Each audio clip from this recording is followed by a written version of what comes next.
Ito na pala yung part 2. Punta muna tayo sa likod. Abol po, bilis po. Bilis ako po, abol po.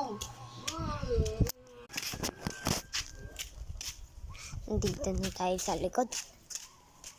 So, nandito po pala tayo sa bahay ng tatang ko. Nasa Pagirawan po tayo.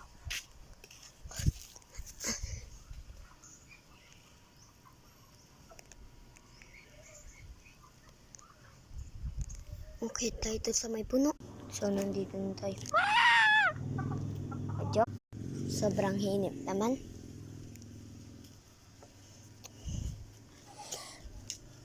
Sobrang hinip.